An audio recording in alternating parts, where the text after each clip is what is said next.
රාජ්‍ය සේවා හා අනෙකුත් තරඟ විභාග සඳහා සාමාන්‍ය දැනීම ප්‍රශ්න.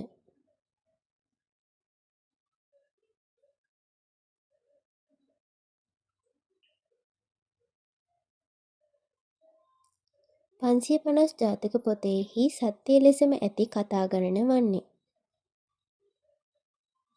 547යි. ලංකාව ප්‍රධාන පාතාල සාමාජිකයන් කිහිප දෙනෙකු විදෙස් මෙහෙයුමක් හරහා ලංකාවට රැගෙන ආවේ කවර රටක සිටද? ඉන්දුනීසියාව. නේපාලයේ මහජන කැරැල්ලට හේතුව කුමක්ද? සමාජ මාධ්‍යයේ තහනම් කිරීම. නේපාලයේ මහජන කැරැල්ලට නායකත්වය දෙන එරට රැප් ගායකයා කවුද? බ්ලැන්ඩර් ෂා. සිය බලය අයුතු ලෙස භාවිතා කිරීමේ චෝදනාවට සිරදඬුවම් නියම වූ තායිලන්ත අගමැති කවුද? තක්ෂින් ශිනවාත්‍රා. ලොව විශාලතම ගඟ කුමක්ද?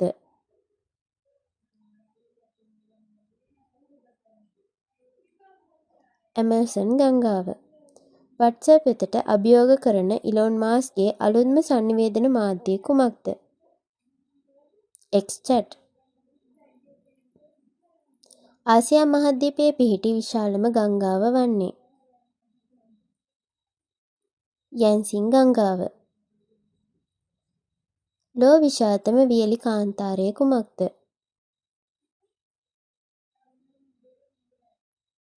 සහරා කාන්තාරය. අම්මා ග්‍රන්ථය රචනා කරන ලද්දේ කවුරුන් විසින්ද? මැක්සිම් ගෝර්කි.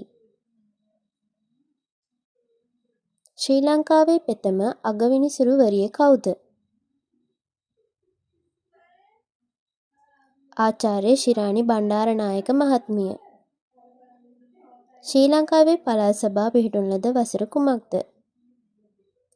1987 තුන්වන ආණ්ඩුක්‍රම ව්‍යවස්ථාව. තෙත්බිම් සුරකීම පිළිබඳ ජාත්‍යන්තර සම්මුතිය කුමක්ද? රැම්සාර් සම්මුතිය. මහමරළු ව්‍යාපෘතිය යටතේ ඉදිකරන ලද පළමු ජලාශය කුමක්ද? පොල්ගොල්ල ජලාශය. ඉරානයේ ආධ්‍යාත්මික නායකයා කවුද?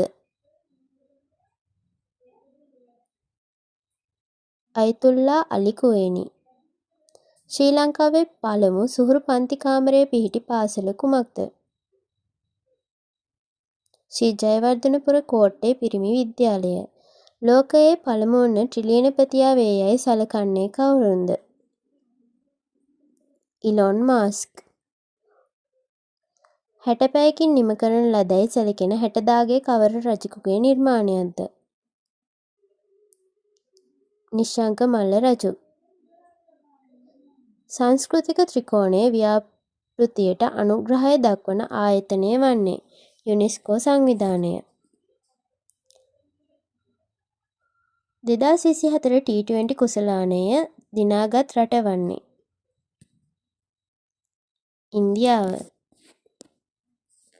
උතුරු කොරියාවේ මීළඟ නායකයා වෙතැයි ප්‍රකාශිත කිම් ජොන් උන්ගේ දියණියගේ නම කුමක්ද? කිම් ජු ඇ. ඔලිම්පික් සමාරම්භක උළෙලක පෙළපාලියේ ඉදිරියෙන්ම ගමන් කරන රට වන්නේ ග්‍රීසිය. වත්මන් අගවිනිසුරුතුමා ලංකාවේ කීවැනි අගවිනිසුරුතුමාද? 49 වන අගවිනිසුරුතුමා. අධිකරණ සේවා කොමිසමට තේරීපත් වූ අලුත් සභාපතිවරයා කවුද? ප්‍රීති පද්මන් සූරසේන මහතා. ශ්‍රී ලංකාවේ ජ්‍යෙෂ්ඨතම අධිකරණය ලෙස සැලකෙන්නේ ශ්‍රේෂ්ඨාධිකරණය.